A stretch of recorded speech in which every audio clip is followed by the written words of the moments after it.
السلام علیکم ورحمۃ اللہ وبرکاتہ. والسلام على من لا نبي بعده اما بعد فاعوذ بالله من الشيطان الرجيم. بسم الله الرحمن الرحيم.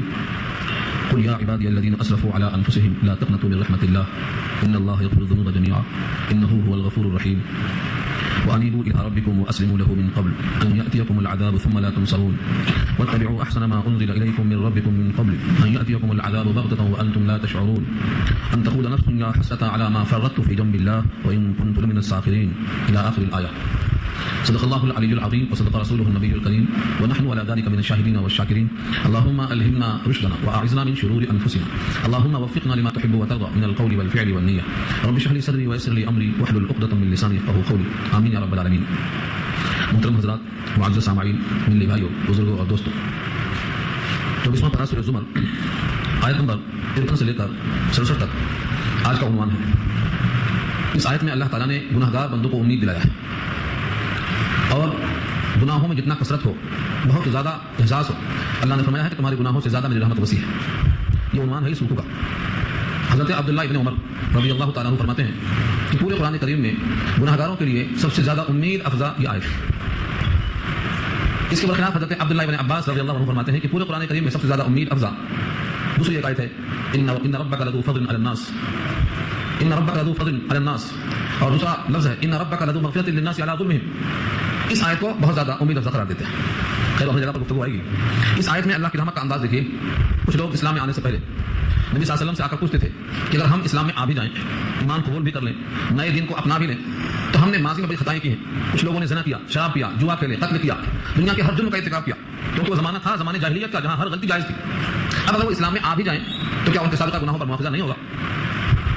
حضرت وحشی جو حضرت حمزہ کے قاتل ہیں، بعد میں رضی اللہ عنہ بن گئے، وہ بھی یہی چاہتے تھے کہ اللہ تعالیٰ ایسے بڑے بڑے گناہ کہ حضرت حمزہ کو شہید کر دیا اور اس کی وجہ سے حضور کی آنکھوں میں آنسو آئے، جس نے حضور کو بلایا گندہ کر دیا، کیا ایسا گناہ بھی معاف ہو سکتا ہے؟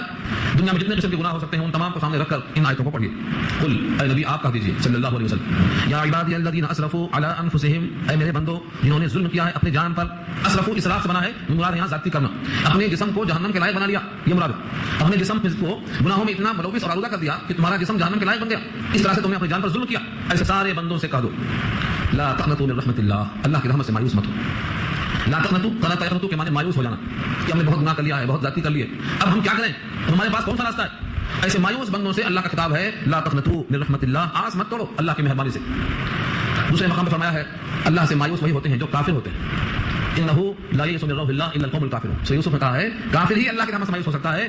جو میرے بندے ہیں جنہوں نے ظلم کیا ہے، اب ان سے کہو کہ وہ اللہ کی رحمت سے مایوس نہ ہو. ان اللہ یغفر الذنوب جميعا، بے شک اللہ مغفرت فرمائیں گے تمام گناہوں کی. ذنوب جمع ہے ذنب کی گناہ، اور جميعا اس کی صفت ہے سارے کا سارے گناہ. یغفر بخش دیتا ہے، چھوٹا گناہ، بڑا گناہ، صغیرہ کبیرہ، ہر قسم کا گناہ معاف کرنے پر اللہ قادر ہے. اللہ نے فرمایا ہر گناہ کو معاف کر دیتا ہے. انہ هو الغفور الرحیم، بے شک وہی ہے مغفرت کرنے والا اور رحم کرنے والا. مہربانی کرنا اس کی صفت ہے، مغفرت کرنا اس کی صفت ہے. نبی پاک کی وہ دعا کو ذہن میں رکھنا چاہیے، اللہم مغفرتک اوسع من ذنوبنا، اے اللہ آپ کی مغفرت زیادہ وسیع ہے ہمارے گناہوں کے مقابل میں. ورحمتک ارجا اننا من اعمالنا، اور آپ کی رحمت زیادہ قابل امید ہے ہمارے اعمال کے مقابل میں. تو اعمال تو ہم کرتے ہیں لیکن اس اعمال سے زیادہ آپ کی رحمت کی امید ہے. گناہ ہمارے بہت ہیں لیکن آپ کی رحمت کے مقابل میں گناہ ہمارے بہت محدود ہیں. اس طرح نبی صلی اللہ علیہ وسلم کی دعا اور اس آیت کا تقاضا، یہ رحمت کی امید دلا کر اللہ یہ چاہتے ہیں کہ تم خود گناہ کرو. جیسا کہ بعض لوگ کہتے ہیں اللہ رحمت پوچھیں گے کہ تم نے گناہ کیوں نہیں کیا، کیا تم کو ہمارے غفر ہونے پر شک تھا؟ یہ جرات ہے، گستاخی ہے، جسارت ہے. یہ اللہ تعالیٰ کے شان میں بے ادبی ہے. جو آپ کا باپ شفیق ہے تو شفقت کا اس لیے کرتا ہے کہ میرا بیٹا بیکار ہو جائے اور خراب ہو جائے. اگر کوئی استاد شفقت کرتا ہے تو مطلب شاگرد ناکارہ ہو جائے. دنیا میں جب کوئی کسی پر شفقت کرتا ہے تو اس پہ ہر کام محبت کا تقاضا یہ ہوتا ہے کہ تم بھی اس کی طرف جھکاؤ رکھو، تم بھی اس کی طرف مائل ہو جاؤ. تو تمہارے لیے وہ ہر قسم کی نعمتیں مہیا کرتا ہے تو تم اس کی بات پر لبیک کہو. یہ مطلب ہوتا ہے شفقت کا، یعنی یہ مقصود ہے. اسی لیے آگے فرمایا وانیبوا الی ربکم واسلموا له من قبل، اور رجوع ہو جاؤ اپنے رب کی طرف اور اسی کے حکم بردار ہو جاؤ. واسلموا له، اسی کے حکم بردار ہو جاؤ، اس کا حکم مانو. من قبل ان یاتیکم، اس سے پہلے کہ تم پر آ جائے العذاب. دنیا کا بھی عذاب ہو سکتا ہے، آخرت کا بھی عذاب ہو سکتا ہے، موت کی تلخی بھی ہو سکتی ہے، برزخ کی پکڑ بھی ہو سکتی ہے. ثم لا تنصرون، پھر مدد نہ کیے جاؤ، پھر تمہاری کوئی آواز نہ سنو. آواز سن کر بھی کوئی کیا کر سکتا ہے؟ اصل مدد تو اللہ کی ہے اور تم نے اللہ کی بات مانا نہیں، تو اس لیے کسی کی طرف سے مدد تمہیں نہیں آ سکتی ہے. واتبعوا احسن ما انزل اليكم من ربكم، اور اتباع کرو ان تمام احکامات کی جو تمہاری طرف نازل کیے گئے ہیں بہتر طور پر. مراد کیا ہے؟ قرآن. اللہ نے بطور احکام کے کیا نازل کیا ہے؟ احسن ما انزل اليكم من ربكم، تمہارے رب کی طرف سے جو تم پر نازل کیا گیا ہے بہتر کلام اور بہتر احکام، ان کی اتباع کرو. اور وہ احکام کیا ہیں؟ قرآن کریم. من قبل، اس سے پہلے، ان یاتیکم العذاب بغتہ، کہ آ جائے تم پر عذاب اچانک. بغتہ کے معنی اچانک، اور یہ مراد قیامت. قیامت. قیامت ایسا اچانک آئے گی، خبر دیتا نہیں آئے گی. ہاں علامتیں ظاہر ہوں گی، علامتیں تو آ چکی ہیں.